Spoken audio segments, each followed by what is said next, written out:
Good morning everyone, welcome back to your channel high time English. आज हम लोग सीखेंगे कुछ ऐसे एडिटोरियल वर्ड्स जिन्हें लोग अक्सर कंफ्यूज करते हैं। चलिए बिना किसी डिले के शुरू करते हैं। फर्स्ट वर्ड है कन्फर्मेंट। इसका पार्ट ऑफ स्पीच है नाउन। इसकी इंग्लिश मीनिंग है the act of granting an official title, honour और डिग्री। हिंदी मीनिंग है उपाधि या सम्मान प्रदान करना।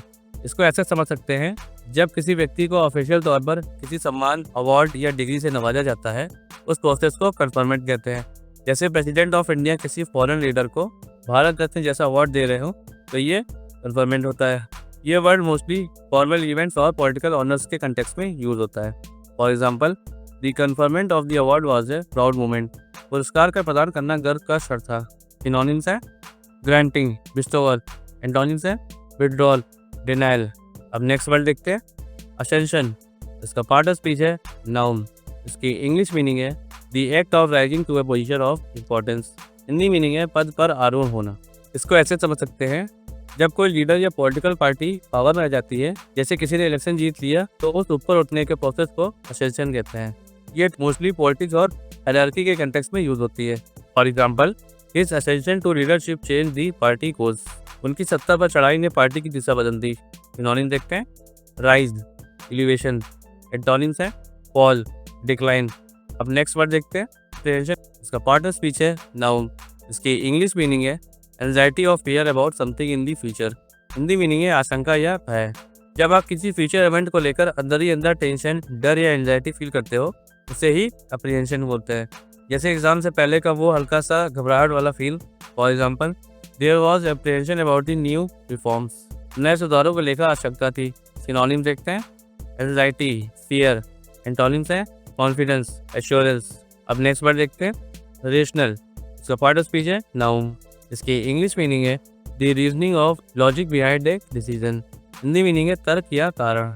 इसको ऐसे समझ सकते हैं, किसी भी डिसीजन के पीछे जो सोच या लॉजिक होता है, उसको रेशनल कहते हैं। जैसे अगर गवर्नमेंट ने एक लॉ पास किया, तो उसका रीजनिंग या जस्टिफिकेशन उसका रेशनल है। ये word high level debate, policy analysis और स्ट्रेटेजी में यूज होता है। For example, the rational behind the new policy was explained. नई नीति के पीछे का तर्क समझाया गया। सिनोनिम देखते हैं रीजनिंग, जस्टिफिकेशन। एंटोनिम्स है illogic, irrationality.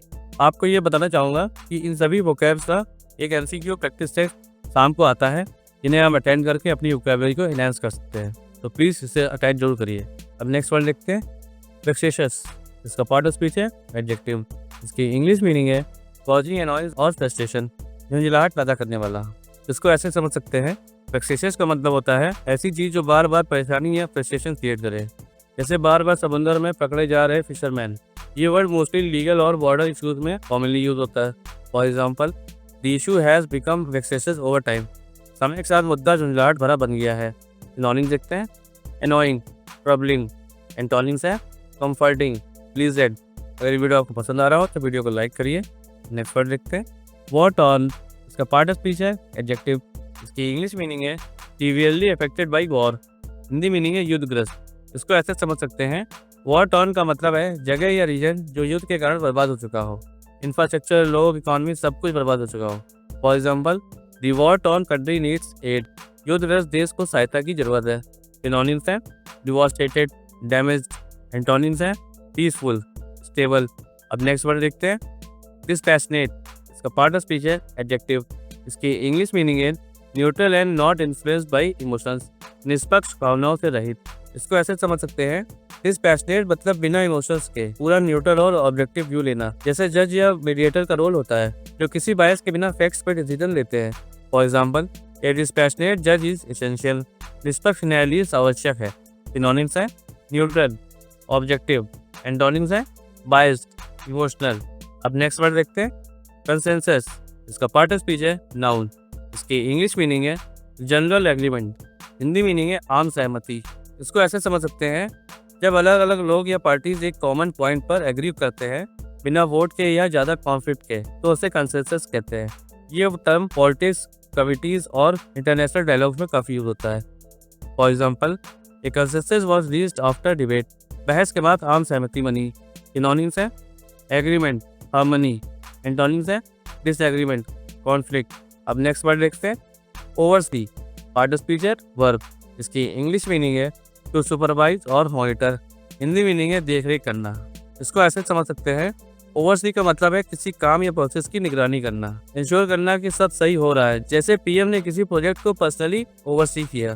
For example, official were sent to oversee the project. अधिकारियों को परियोजना की निगरानी के लिए भेजा गया। सिनोनिम्स है सुपरवाइज, मैनेज। एंटोनिम्स है इग्नोर, निग्लेक्ट। अब नेक्स्ट वर्ड देखते हैं, डेफरेंस। इसका पार्ट ऑफ स्पीच है नाउन। इसकी इंग्लिश मीनिंग है रिस्पेक्टफुल सबमिशन और यील्डिंग, आदर या सम्मानपूर्वक झुकाव। इसको ऐसे समझ सकते हैं, डेफरेंस का मतलब है रिस्पेक्ट और सीनियरिटी को सम्मान देना, जैसे किसी लीडर या एल्डर की बात को इम्पोर्टेंस देना। ये टर्म फॉर्मल और ट्रेडिशनल सेटिंग्स में मोस्टली यूज किया जाता है। For example, he bowed in deference to the leader. उन्होंने नेता के प्रति सम्मान में सिर झुकाया। सिनोनिम्स है रिस्पेक्ट, रिगार्ड। एंटोनिम्स है डिसरिस्पेक्ट, डिफाइंस। तो आज के लिए बस इतना ही। अगर वीडियो पसंद आया तो वीडियो को लाइक करिए और अपने फेवरेट वर्ड को सेंटेंस बनाकर कमेंट जरूर करें। मिलते हैं नेक्स्ट वीडियो में। Keep learning, keep growing.